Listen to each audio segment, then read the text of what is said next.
अस्सलाम वालेकुम नाज़रीन, मेरा नाम डॉक्टर इनाम दानिश है और मैं कार्डियोलॉजिस्ट हूँ। हमारे पास जो पेशेंट आते हैं उनमें ज़्यादातर तादाद ऐसी है जो कि डायबिटिक पेशेंट होती है, कार्डियक पेशेंट की, और वो कंप्लेन कर रहे होते हैं कि लेग क्रैम्प्स की, कि पाँव में दर्द है। ये डायबिटिक भी हैं और नॉन डायबिटिक भी। बहुत सारे लोगों की यही कंप्लेन होती है कि पाँव में दर्द है, ख़ासतौर पे जब रात को सोते हुए तो पाँव में बहुत शदीद क्रैम्प्स होते हैं। तो आज हम देखते हैं कि ये क्या वजूहात हैं इनकी, कि किस वजह से ये होता है। तो सबसे इम्पॉर्टेंट चीज़ जो है वो मसल फटीग है, कि बहुत ज़्यादा देर तक खड़े रहने से, एक काम करने से मसल जो हैं हमारे पट्टे थक जाते हैं, तो इसकी वजह से भी ये पेन हो सकता है। और गर्मी के मौसम में डिहाइड्रेशन एक बहुत बड़ा फैक्टर है, कि पानी की कमी की वजह से भी होता है। अब ये गर्मी का मौसम आ रहा है तो आप कोशिश ये करें कि अपने आप को डिहाइड्रेशन से बचाएं, इससे भी पाँव में दर्द होता है। एक बहुत ही बड़ा फैक्टर जो है वो डायबिटिक्स का है। डायबिटिक पेशेंट जो हैं उनकी कभी कभी तो इसी तरह डायग्नोसिस होती है कि पाँव में दर्द है, शुगर चेक कराते हैं तो पता चलता है कि शुगर बढ़ी हुई है और पेशेंट डायबिटिक है। लेकिन एक इम्पॉर्टेंट चीज़ जो मैं आपको बताने वाला हूँ वो ये, जो इससे पहले आपने नहीं सुनी होगी, कि शुगर के बढ़ने से तो पाँव में दर्द होता है, शुगर के कम हो जाने से भी पाँव में दर्द होता है। वो लोग जो शुगर की मेडिसिन ले रहे होते हैं, अगर वो डोज ज़्यादा ले लें और ब्लड के अंदर शुगर कम हो जाए तो मसल्स क्रेविंग होती है, मसल्स को भी शुगर चाहिए होती है और पाँव में दर्द शुरू हो जाता है। तो अगर डायबिटिक पेशेंट के पाँव में शदीद दर्द है तो आप शुगर चेक करें। अगर शुगर कम है, अपनी मेडिसिन कम करें, वक्ती तौर पे कोई मीठी चीज़ ले लें, उससे भी पाँव का दर्द कम हो जाता है। इसके अलावा डायबिटीज़ के अंदर जब प्रोलॉन्ग डायबिटीज़ काफ़ी अर्से तक लोगों को रहती है तो इससे न्यूरोपैथी भी हो जाती है, यानी कि जो नर्व डैमेज होती हैं उसकी वजह से भी पेन होता है पेशेंट को। और बहुत अरसे तक अगर ये डायबिटीज़ रहती है तो जिस तरीके से हार्ट अटैक होता है, हार्ट का एंजाइना होता है कि दिल की नालियों में चर्बी जम जाती है, इसी तरीके से पाँव की नालियों में भी चर्बी जम जाती है। और जब पाँव को ब्लड कम मिलता है तो वहाँ पे भी एंजाइना की कैफियत होती है, कि जब पेशेंट चलता है और ब्लड उसको कम मिलता है खून की नालियों में कोलेस्ट्रॉल जमने की वजह से, तो पाँव में दर्द शुरू हो जाता है। तो ये भी डायबिटीज़ की कॉम्प्लिकेशन है। और ओल्ड एज के अंदर भी ये होता है कि कोलेस्ट्रॉल जमा होता है। बहुत कॉमन आजकल जो हम देखते हैं पेशेंट को, कि विटामिन डी वो ज़्यादातर पेशेंट का कम होता है। और विटामिन डी आप देते हैं, यानी कि जैसे मैं ऑस्लिया कैप्सूल लिखता हूँ तो आप कोई भी विटामिन डी प्रिपरेशन आप दें तो विटामिन डी के बाद पेशेंट को काफ़ी रिलीफ मिल जाता है। इसी तरीके से B12, विटामिन B12 है, मैथिकोबाल और बहुत सारे नाम से आती हैं, तो इसकी वजह से भी जो है वो पाँव में दर्द होता है। ख़ास तौर पे जो डायबिटिक पेशेंट हैं जो ग्लूकोफेज ले रहे होते हैं, ग्लूकोफेज की वजह से विटामिन B12 कम हो जाता है, तो उन पेशेंट को वक्तन फ़वक्तन मैथिकोबाल या B12 ले लेना चाहिए। इसी तरीके से कुछ लोगों को फीलिंग ही नहीं होती कि वो एनीमिक है। ख़ास तौर पे ख़वातीन जो हैं उनको खून की कमी होती है, खून की कमी की वजह से भी एनीमिया होता है। जब आप उनका ब्लड चेक कराते हैं, हीमोग्लोबिन कम आती है तो पता चलता है कि खून की कमी की वजह से ये हो रहा है। और भी दूसरी बीमारियां हैं जिनको हमें इवेल्युएट करना होता है कि पेशेंट को थायराइड की प्रॉब्लम तो नहीं है। थायराइड के अंदर दोनों में हाइपरथायराइडिज्म दोनों के अंदर पाँव में दर्द होता है।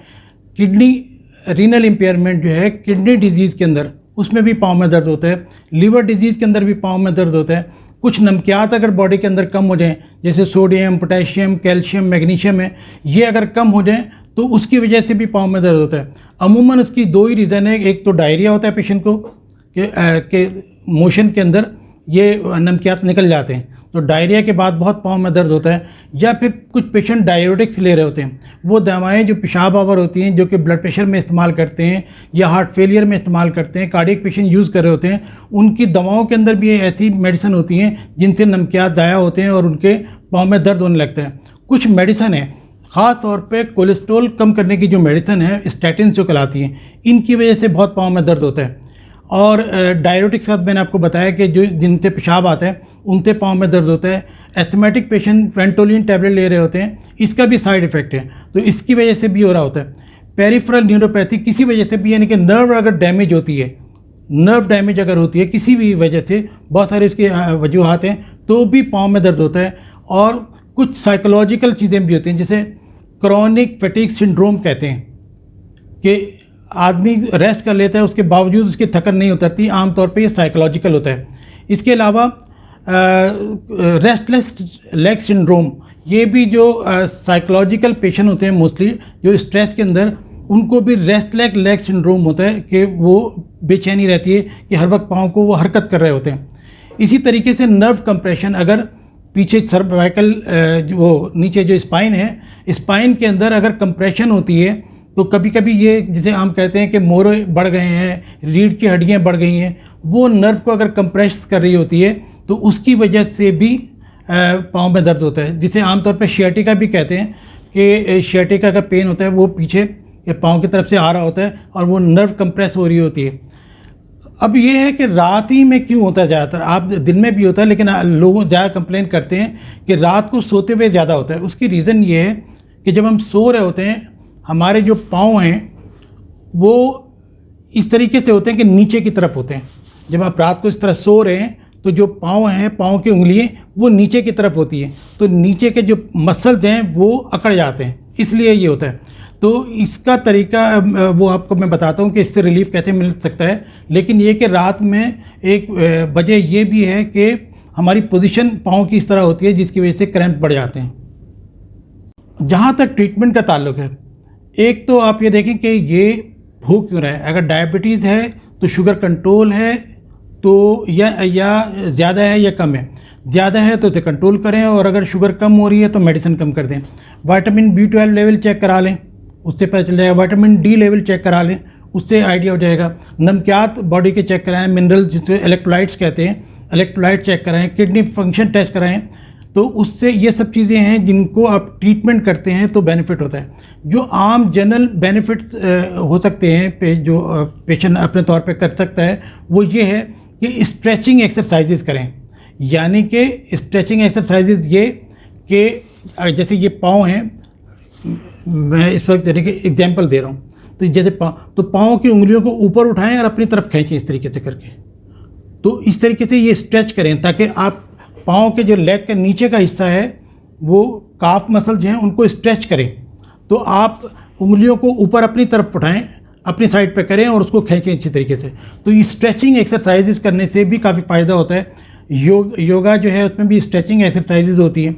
इसी तरह हील वॉक कहते हैं कि एड़ियों के बल चलें, यानी कि पंजे ऊपर उठाएं और एड़ियों पे चलें, इससे काफ़ी सुकून मिलता है। हीट पैड होते हैं कि आप सिकाई करते हैं जिससे कि इस तरह गर्म करें हीट पैड के ऊपर, फिर वो लगा लें, उससे भी काफ़ी आप रिलीफ मिलता है। मसाज कर लें, मसाज करने से भी किसी भी ऑयल से मसाज किया जा सकता है। और ख़ासतौर पे जो पेन किलर क्रीम्स आती हैं उनको लगा के मसाज कर सकते हैं। पेन किलर स्प्रे आते हैं, जैसे स्पोर्ट्स वाले जब उनको चोट लग जाती है स्प्रे कर देते हैं। अगर बहुत ज़्यादा पेन हो तो स्प्रे करके भी पेन को रिलीव किया जा सकता है।